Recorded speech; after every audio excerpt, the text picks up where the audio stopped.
এটা বিচিত্র হতে পারে। সব সময় স্বপ্ন দেখতে থাকে যে কাল আমি এটা করব, কাল আমি ওটা শুরু করব, কাল আমি ওটা সম্পন্ন করব। এই যে কাল শব্দটা, এই কাল অত্যন্ত বিচিত্র এক শব্দ। আমরা সবসময় এটাকে আসতে দেখতে পাই, কিন্তু এটা আসাতে বর্তমানে পরিণত হয়। আবার আজ নতুন কাল দেখতে পাই, তার জন্য অপেক্ষা করি যখন সেটা সামনে আসে, বর্তমানে পরিণত হয়। এই কাল সবসময় একটা মিথ্যে সান্ত্বনা দেয় যে সে আসছে, কিন্তু সে কখনোই আসে না। যেটা আপনার হাতে রয়েছে তা হলো আজ, বর্তমান। তাই যা করার আছে, যা সম্পন্ন করতে চান, যা শুরু করতে চান, আজ করুন, বর্তমানে করুন। কারণ আজ আপনি যা করবেন সেটাই আপনার ভবিষ্যৎ নির্ধারিত করবে। ভবিষ্যতের বিষয়ে ভাবতে থাকলে ভবিষ্যৎ সুন্দর হবে না। আজ কর্ম করতে হবে। তাই আজ বর্তমানে জীবনযাপন করুন, কর্ম করুন, আর আমার সাথে ভালোবেসে বলুন রাধা রাধা। পঞ্চম তত্ত্ব, আকাশ, নব, ব্যোম। আসলে কোনো ভ্রম নাকি সত্য? ভ্রম তো হতে পারে না, কারণ ভ্রমের মধ্যে কেউ বাঁচতেই পারে না।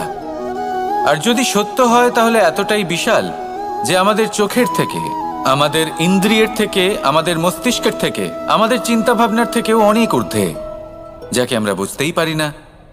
এটা যতটাই বিশাল আকার, ঠিক ততটাই সরল। এই আকাশ যতই অন্ধকারাচ্ছন্ন, ততটাই আলোর প্রকাশ প্রদান করে থাকে।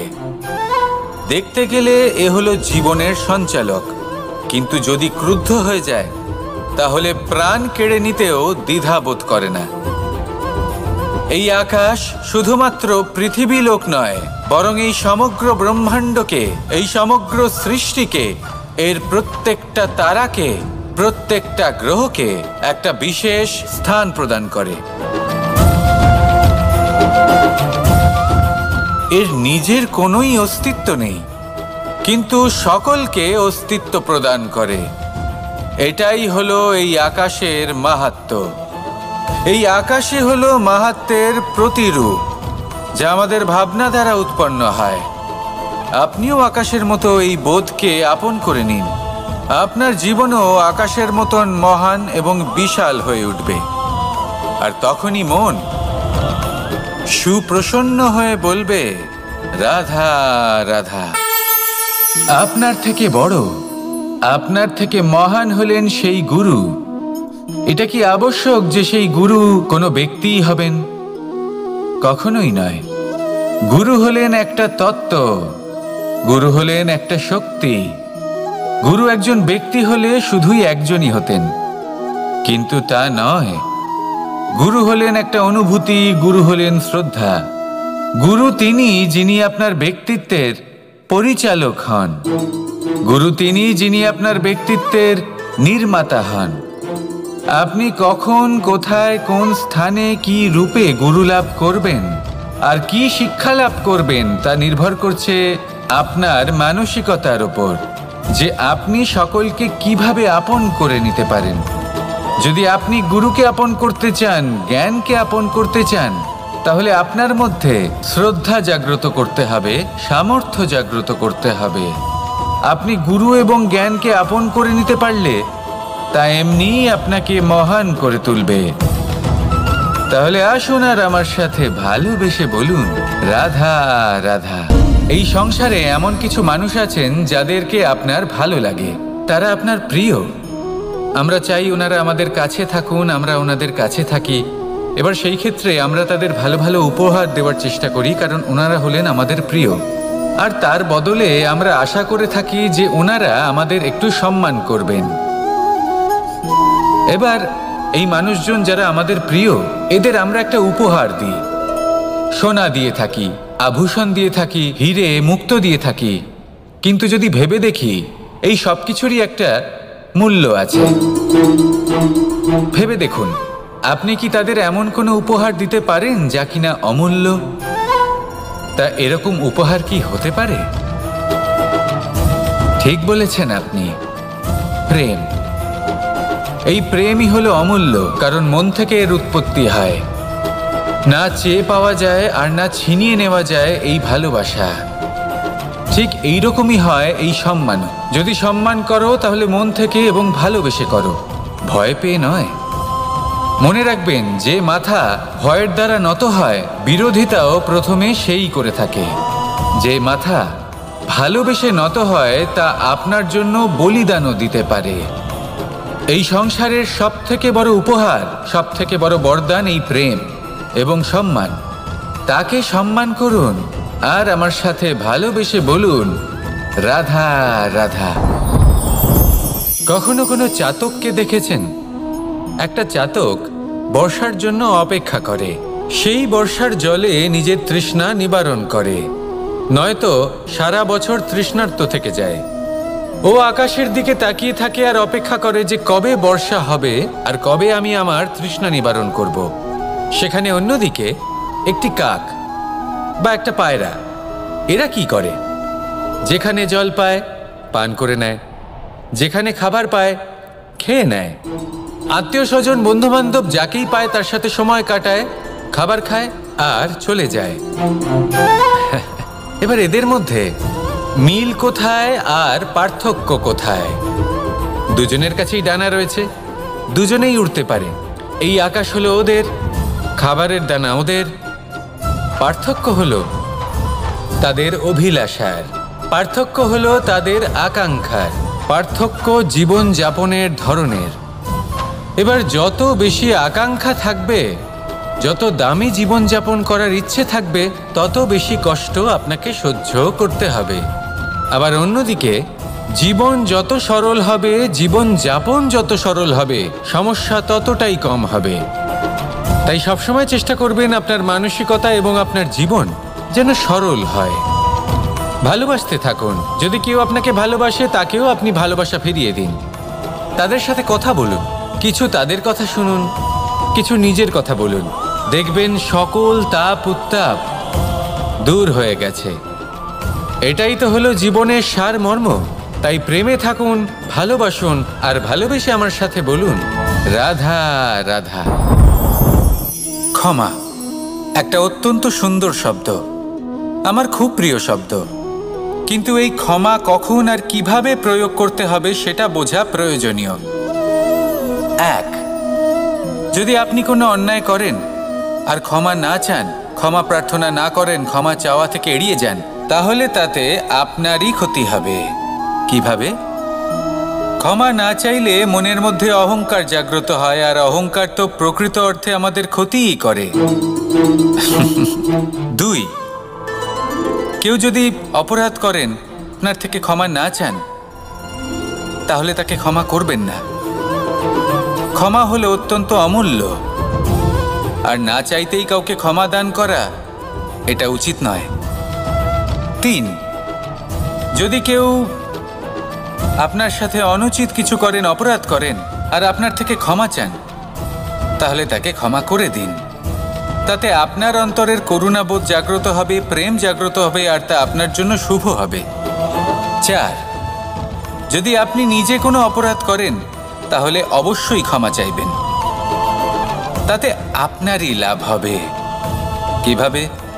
সামনের ব্যক্তি আপনাকে ক্ষমা করুক বা না করুক, আপনার অন্তরের অহংকার ক্ষীণ হবে, আর এই মন আরও নির্মল হয়ে উঠবে। এই ক্ষমা অত্যন্ত অমূল্য, ভেবেচিন্তে একে ব্যবহার করুন, আর আমার সাথে ভালোবেসে বলুন, রাধা রাধা। একবার একজন গুরু তার শিষ্যদের পরীক্ষা নিচ্ছিলেন। উনি ওনার প্রত্যেক শিষ্যকে একটি করে পাখি দিয়ে বললেন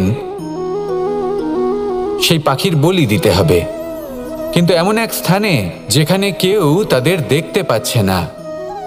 প্রত্যেক শিষ্য নিজের যাত্রা শুরু করলো। কেউ ঘন বনে প্রবেশ করলো, কেউ অন্ধকার গুহায় প্রবেশ করলো, কেউ দূরে কোনো পর্বতের শিখরে পৌঁছে গেল। যে মুহূর্তে দেখলো তাদের কেউ দেখতে পাচ্ছে না, তারা সেই বলি দিতে চেষ্টা করলো। যেই বলি দিতে গেল, সেই পাখি আলোর কিরণে পরিবর্তিত হলো এবং লুপ্ত হয়ে গেল। একজন শিষ্য ছিল যে আবার গুরুর কাছে ফিরে এলো। সে বলল, ক্ষমা করবেন গুরুদেব, কিন্তু আমি এমন কোনো স্থান পেলাম না যেখানে কেউ আমাকে দেখতে পাচ্ছে না। অন্য কেউ না দেখতে পেলেও আমি নিজে দেখতে পাচ্ছিলাম, আমার অন্তর্মন দেখতে পাচ্ছিল। সেই শিষ্য বুঝতে পেরেছিল যে পরমাত্মার দৃষ্টি সবসময় তাকে দেখতে পাচ্ছে, আর ও কখনো অনুচিত কর্ম করতে পারবে না। আর শুধুমাত্র এই কারণে সেই শিষ্যই সেই পরীক্ষায় উত্তীর্ণ হলো। আসুন আর আমার সাথে ভালোবেসে বলুন, রাধা রাধা। আমরা সবাই ফল খাই, কিন্তু আমাদের সেই ফলই প্রিয় হয় যে পরিপক্ক হয়ে ওঠে, যেটা নম্র হয়, আর যে ফল অনেক বেশি মিষ্টি আর সুস্বাদু হয়ে থাকে, যাদের রঙে বাহার দেখা যায়। সেইভাবে জীবনে আমরা নানান মানুষের সাথে পরিচিত হই, কিন্তু সেই মানুষই আমাদের মন ছুঁয়ে যায় যারা বিনম্র স্বভাবের, যাদের বাণী খুব মধুর, যাদের অন্তরে আত্মবিশ্বাসের একটা তেজ, একটা রং দেখা যায়। এবার এমন ব্যক্তি আমরা কি করে হব? ঠিক সেইভাবেই যেমন একটা ফল রোদ, বর্ষা, শীত, বায়ু এই সকল সংকটময় পরিস্থিতির সম্মুখীন হয়ে পরিপক্ক হয়ে ওঠে, সেইভাবেই মানুষ সংকটময় পরিস্থিতির সম্মুখীন হয়ে পরিপক্ক হয়ে ওঠেন। যদি এই সংকটের সম্মুখীন হন তাহলে অভিজ্ঞ হবেন, আর এই অভিজ্ঞতাই শিক্ষা দিয়ে যাবে। এই অভিজ্ঞতা আমাদের শিখিয়ে দেয় যে আমাদের বিনম্র থাকতে হবে। অহংকার করে কোনো লাভ নেই। মধুর বাণীর যে কি মূল্য তা আমরা শিখতে পারি। এই অভিজ্ঞতাই আমাদের বুঝিয়ে দেয় যে উচিত অনুচিত কোনটা, আমাদের দৃষ্টিভঙ্গি তৈরি করে, আর এই দৃষ্টিভঙ্গি দ্বারা আত্মবিশ্বাস জাগ্রত হয়। সেই জন্য জীবনে কখনো বিপদ থেকে দূরে পালাবেন না, সেগুলোর সম্মুখীন হন, অভিজ্ঞতা লাভ করুন, তার থেকে শিক্ষা লাভ করুন, এইভাবেই পরিপক্ক হবেন। আসুন আমার সাথে ভালোবেসে বলুন, রাধা রাধা। মানুষ বর্তমানে নিজের জীবন অতিবাহিত করেন, কিন্তু তার জীবনে অতীতকাল এবং ভবিষ্যৎকাল এই দুটোরই সমান গুরুত্ব রয়েছে।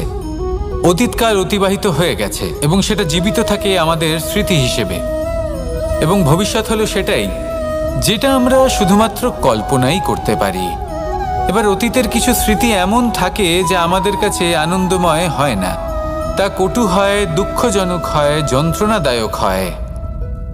আমরা যা কিছুই করি তা বদলে ফেলতে পারবো না, কিন্তু ভবিষ্যৎকাল সেটা আমরা রচনা অবশ্যই করতে পারি, যদি আজ আমরা শ্রেষ্ঠ কর্ম করি।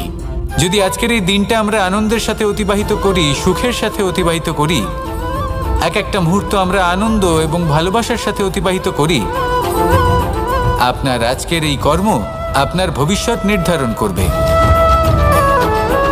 আজ আপনি যেভাবে জীবন কাটাবেন তা ভবিষ্যতে গিয়ে অতীতকালে পরিণত হবে, আর তখন আপনি এমন স্মৃতি খুঁজে পাবেন যেখানে আপনি প্রত্যেকটি মুহূর্ত প্রেম এবং আনন্দের সাথে অতিবাহিত করেছেন, এবং সেই স্মৃতি মধুর হবে। তাহলে আজ শ্রেষ্ঠ এবং উচিত কর্ম করুন, আপনি নিশ্চিত রূপে একটি উজ্জ্বল, শুদ্ধ, পবিত্র এবং আনন্দময় ভবিষ্যৎ লাভ করবেন। আসুন আমার সাথে ভালোবেসে বলুন, রাধা রাধা।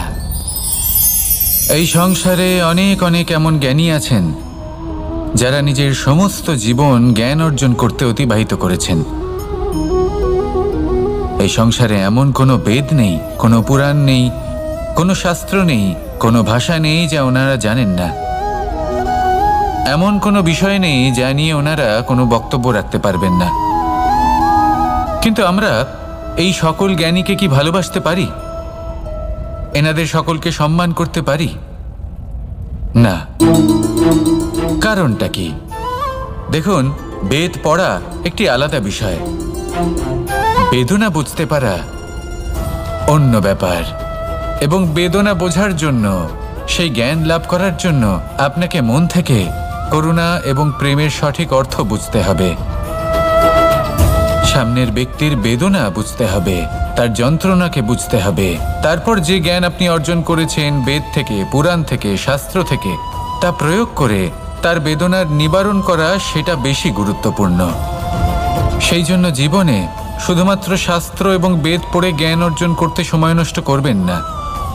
মন থেকে প্রেমের কি অর্থ সেই বিষয়ে জ্ঞান লাভ করার চেষ্টা করুন, করুণাও বুঝতে চেষ্টা করুন। একজন শ্রেষ্ঠ ব্যক্তি হয়ে উঠুন, আর আমার সাথে ভালোবেসে বলুন, রাধা রাধা।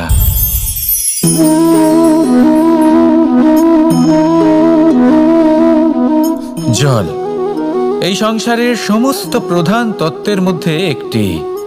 এই জল যে কোনো জ্বালা দূর করে, আগুনকে নিভিয়ে দেওয়ার ক্ষমতা রাখে, অবিরল অবিচল ভাবে প্রবাহিত হতে পারে, একে কেউ বাধা দিতে পারে না। এর পথে বাধা সৃষ্টি করলে নিজের পথ নিজেই খুঁজে নেবে বা সে নিজেই নিজের পথ বানিয়ে নেবে, কিন্তু কখনো থামবে না। এই জল হলো মহান, আর এর একটা মহান গুণ আছে, এর নিজস্ব কোনো রং নেই, কিন্তু যখন মেঘ থেকে বৃষ্টিরূপে পৃথিবীতে ঝরে পড়ে তখন সমস্ত সংসারকে রঙিন করে তোলে। যেখানে খরা হয়েছে সেখানে শ্যামল করে তোলে, যে স্থান শ্যামল সেখানে ভিন্ন ভিন্ন প্রকারের পুষ্প ফুটিয়ে তোলে। এই জল, এই জলের মতন আমাদের হতে হবে। ওর যেমন কোনো রং নেই, আমাদেরও যেন কোনো অহংকার না থাকে। শুধু কর্মের এই ধারাতে বইতে থাকুন, এই সংসারের মঙ্গল করতে থাকুন, শ্রেষ্ঠ কর্ম করতে থাকুন। এই সংসারকে এটা বলার কোনো প্রয়োজন নেই যে আপনি কে। আপনি যদি কর্ম করতে থাকেন তাহলে এই সংসার নিজে থেকেই আপনার মূল্য জানতে পারবে, আর তখন এই মন প্রসন্ন হয়ে বলবে, রাধা রাধা। বড়ই অদ্ভুত ব্যাপার। একটি পাথরের প্রতিমা যখন মন্দিরে স্থাপিত হয় তখন তা আমাদের কাছে ভগবান সম হয়ে দাঁড়ায়, কিন্তু যখন একজন জীবিত মানুষ মন্দিরে গিয়ে থাকেন তখন তার শরীর, মন, আত্মা সেই সব পাথর সম হয়ে দাঁড়ায়। কিন্তু এমনটা আমি ঠিক কেন বললাম ভেবে দেখুন। মানুষ এটা চান যে কোনো পরিস্থিতি, যে কোনো স্থানেই তার বিজয় হোক, কিন্তু এখানে এসে সে পরাজিত হয়। এরকম ঠিক কেন হয়? সমস্ত খেলা হলো ভাবনা চিন্তার, বিচারধারার, দৃষ্টিভঙ্গির, উত্তরদায়িত্বের খেলা। পাষাণের এই প্রতিমা, তার একটি উত্তরদায়িত্ব আছে, আশা ধরে রাখার দায়িত্ব। সেই আশা জানিয়ে মানুষ মন্দিরে আসেন। তেমনি মানুষের একটি উত্তরদায়িত্ব আছে যেটা সে ভুলে যায়, আর সেই উত্তরদায়িত্ব হলো এটা, যে মন্দিরে যে ভগবানকে সে প্রসন্ন করতে যাচ্ছে তাকে সে তখনই খুঁজে পাবে যখন পূর্ণরূপে সে সমর্পিত থাকবে। যদি মনে সমর্পণের ভাব না থাকে তাহলে ভগবান কখনো প্রসন্ন হবেন না। নিজের উত্তরদায়িত্ব বোঝার বদলে মানুষ শুধু একটা অনুষ্ঠান পালন করেন, যেমন ফুলের একটা মালা অর্পণ করেন, আর সেই কারণেই তিনি পরাজিত হন। আপনি ফুলের মালা অর্পণ করুন, প্রসাদ অর্পণ করুন, কিন্তু মনের মধ্যে পূর্ণ সমর্পণের ভাব থাকা প্রয়োজনীয়। তবেই আপনি মন্দিরে গিয়েও প্রাণবন্ত হয়ে থাকতে পারবেন, তবেই ঈশ্বরকে প্রসন্ন করতে পারবেন। আসুন আমার সাথে ভালোবেসে বলুন, রাধা রাধা। এই প্রেম মানুষকে দিয়ে কি না করাতে পারে, বড় বড় কাজ করাতে পারে, বড় বড় বাধা পার করাতে পারে। চাইলে মরুভূমিতে কুয়ো খোঁড়াতে পারে, পর্বত পার করাতে পারে, প্রতিটা অসম্ভব কার্য সম্ভব করাতে পারে। কিন্তু যদি আমি এটা বলি যে প্রেম আপনাকে দিয়ে ছলনাও করাতে পারে, তাহলে কি আপনি তা ঠিক মনে করবেন? আপনার কি মনে হবে যে এরকম হতে পারে? অবশ্যই হতে পারে। যেমন আমি ছল করছি এই মুহূর্তে আমার রাধার জন্য, আমার প্রেমের জন্য। আমি রাধার সাথে অনন্ত প্রেম করি, নিঃস্বার্থভাবে প্রেম করি, কিন্তু তাও আমাকে একটা ঠকবাজ, স্বার্থপর, লোভী ব্যক্তি হতে হচ্ছে। এই ছলনা আমাকে করতে হচ্ছে আমার প্রেমের জন্য। এবারে আপনারা আমাকে বলবেন যে কেন কৃষ্ণ এসব করার কি দরকার? রাধার সাথে তুমি বিবাহ করে তুমি কি শান্তির নিঃশ্বাস নিতে পারো না? নিশ্চয়ই নিতে পারি। রাধার সাথে বিবাহ করে আমি ভীষণ সুখী হব, কিন্তু আমি এই কথাও জানি যে আমার রাধা সুখী হতে পারবে না। কারণ যদি এই বিবাহ হয়, তার মাতা পিতা, তার পরিবারকে বর্ষণা ত্যাগ করতে হবে। রাধার মনের মধ্যে একটা গভীর ক্ষতের সৃষ্টি হবে, দুঃখ তাকে কুরে কুরে খাবে। ও এটা মনে করবে, এটা জানবে যে ওর জন্য ওর মাতা পিতাকে এত কষ্ট ভোগ করতে হচ্ছে।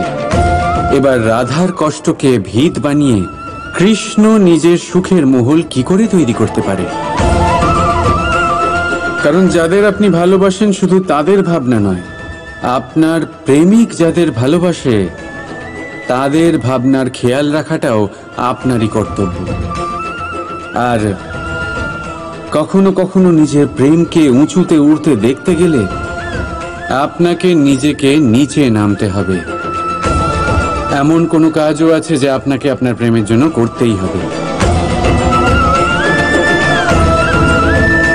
রাধা রাধা। মানুষ কতটা বিচিত্র হতে পারে। সব সময় স্বপ্ন দেখতে থাকে যে কাল আমি এটা করব, কাল আমি ওটা শুরু করব, কাল আমি ওটা সম্পন্ন করব। এই যে কাল শব্দটা, এই কাল অত্যন্ত বিচিত্র এক শব্দ। আমরা সবসময় এটাকে আসতে দেখতে পাই, কিন্তু এটা আসাতে বর্তমানে পরিণত হয়। আবার আজ নতুন কাল দেখতে পাই, তার জন্য অপেক্ষা করি যখন সেটা সামনে আসে বর্তমানে পরিণত হয়। এই কাল সবসময় একটা মিথ্যে সান্ত্বনা দেয় যে সে আসছে, কিন্তু সে কখনোই আসে না।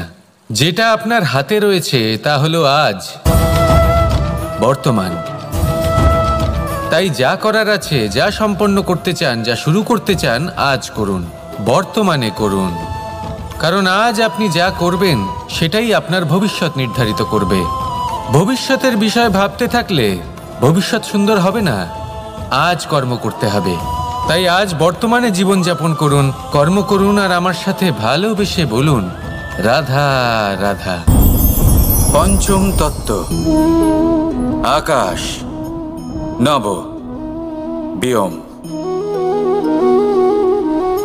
আসলে কোনো ভ্রম নাকি সত্য? ভ্রম তো হতে পারে না, কারণ ভ্রমের মধ্যে কেউ বাঁচতেই পারে না। আর যদি সত্য হয় তাহলে এতটাই বিশাল যে আমাদের চোখের থেকে, আমাদের ইন্দ্রিয়ের থেকে, আমাদের মস্তিষ্কের থেকে, আমাদের চিন্তা ভাবনার থেকেও অনেক ঊর্ধ্বে, যাকে আমরা বুঝতেই পারি না। এটা যতটাই বিশাল আকার ঠিক ততটাই সরল। এই আকাশ যতই অন্ধকারাচ্ছন্ন ততটাই আলোর প্রকাশ প্রদান করে থাকে।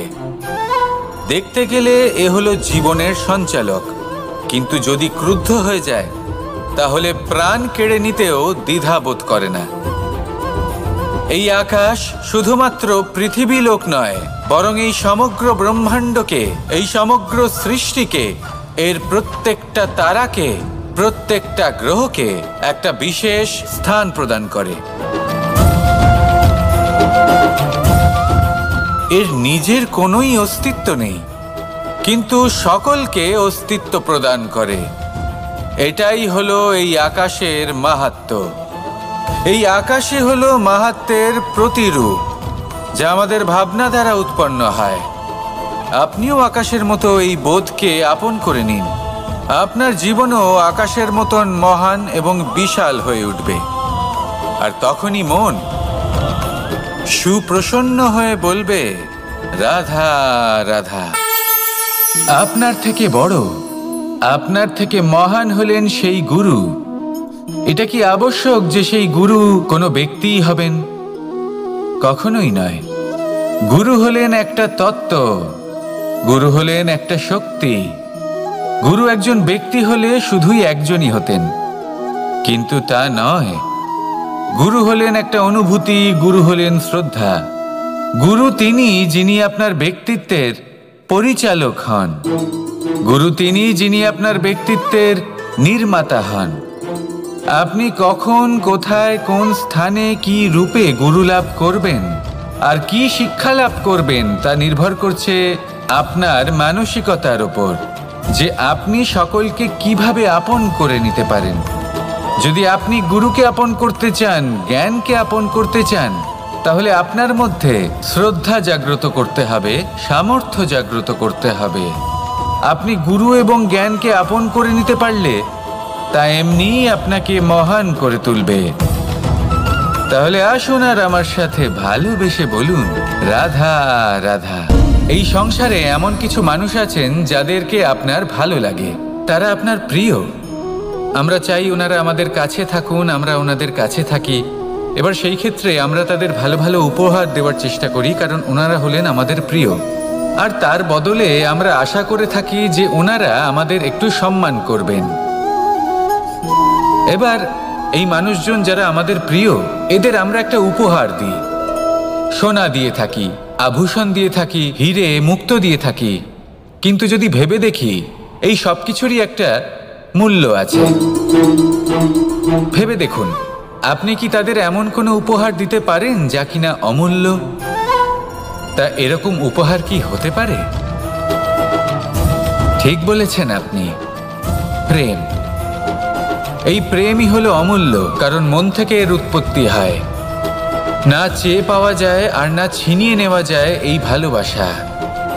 ঠিক এইরকমই হয় এই সম্মান। যদি সম্মান করো তাহলে মন থেকে এবং ভালোবেসে করো, ভয় পেয়ে নয়। মনে রাখবেন, যে মাথা ভয়ের দ্বারা নত হয়, বিরোধিতাও প্রথমে সেই করে থাকে। যে মাথা ভালোবেসে নত হয়, তা আপনার জন্য বলিদানও দিতে পারে। এই সংসারের সব থেকে বড় উপহার, সব থেকে বড় বরদান এই প্রেম এবং সম্মান। তাকে সম্মান করুন আর আমার সাথে ভালোবেসে বলুন, রাধা রাধা। কখনো কোনো চাতককে দেখেছেন? একটা চাতক বর্ষার জন্য অপেক্ষা করে। সেই বর্ষার জলে নিজের তৃষ্ণা নিবারণ করে, নয়তো সারা বছর তৃষ্ণার্ত থেকে যায়। ও আকাশের দিকে তাকিয়ে থাকে আর অপেক্ষা করে যে কবে বর্ষা হবে আর কবে আমি আমার তৃষ্ণা নিবারণ করব। সেখানে অন্যদিকে একটি কাক বা একটা পায়রা, এরা কি করে? যেখানে জল পায় পান করে নেয়, যেখানে খাবার পায় খেয়ে নেয়, আত্মীয় স্বজন বন্ধু বান্ধব যাকেই পায় তার সাথে সময় কাটায়, খাবার খায় আর চলে যায়। এবার এদের মধ্যে মিল কোথায় আর পার্থক্য কোথায়? দুজনের কাছেই ডানা রয়েছে, দুজনেই উড়তে পারে। এই আকাশ হলো ওদের, খাবারের দানা ওদের। পার্থক্য হলো তাদের অভিলাষার, পার্থক্য হলো তাদের আকাঙ্ক্ষার, পার্থক্য জীবন যাপনের ধরনের। এবার যত বেশি আকাঙ্ক্ষা থাকবে, যত দামি জীবনযাপন করার ইচ্ছে থাকবে, তত বেশি কষ্ট আপনাকে সহ্য করতে হবে। আবার অন্যদিকে জীবন যত সরল হবে, জীবনযাপন যত সরল হবে, সমস্যা ততটাই কম হবে। তাই সবসময় চেষ্টা করবেন আপনার মানসিকতা এবং আপনার জীবন যেন সরল হয়। ভালোবাসতে থাকুন। যদি কেউ আপনাকে ভালোবাসে, তাকেও আপনি ভালোবাসা ফিরিয়ে দিন।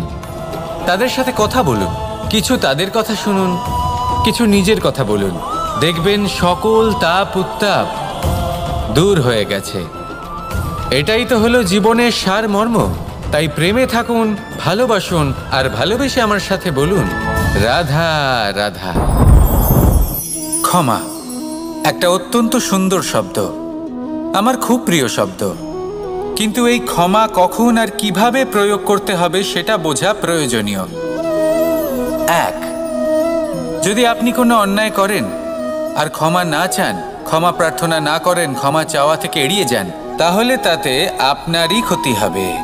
কিভাবে? ক্ষমা না চাইলে মনের মধ্যে অহংকার জাগ্রত হয়, আর অহংকার তো প্রকৃত অর্থে আমাদের ক্ষতিই করে। দুই, কেউ যদি অপরাধ করেন, আপনার থেকে ক্ষমা না চান, তাহলে তাকে ক্ষমা করবেন না। ক্ষমা হলো অত্যন্ত অমূল্য, আর না চাইতেই কাউকে ক্ষমা দান করা এটা উচিত নয়। তিন, যদি কেউ আপনার সাথে অনুচিত কিছু করেন, অপরাধ করেন, আর আপনার থেকে ক্ষমা চান, তাহলে তাকে ক্ষমা করে দিন। তাতে আপনার অন্তরের করুণাবোধ জাগ্রত হবে, প্রেম জাগ্রত হবে, আর তা আপনার জন্য শুভ হবে। চার, যদি আপনি নিজে কোনো অপরাধ করেন, তাহলে অবশ্যই ক্ষমা চাইবেন। তাতে আপনারই লাভ হবে। কিভাবে? সামনের ব্যক্তি আপনাকে ক্ষমা করুক বা না করুক, আপনার অন্তরের অহংকার ক্ষীণ হবে, আর এই মন আরো নির্মল হয়ে উঠবে। এই ক্ষমা অত্যন্ত অমূল্য। ভেবেচিন্তে একে ব্যবহার করুন আর আমার সাথে ভালোবেসে বলুন, রাধা রাধা। একবার একজন গুরু তার শিষ্যদের পরীক্ষা নিচ্ছিলেন। উনি ওনার প্রত্যেক শিষ্যকে একটি করে পাখি দিয়ে বললেন, সেই পাখির বলি দিতে হবে, কিন্তু এমন এক স্থানে যেখানে কেউ তাদের দেখতে পাচ্ছে না। প্রত্যেক শিষ্য নিজের যাত্রা শুরু করলো। কেউ ঘন বনে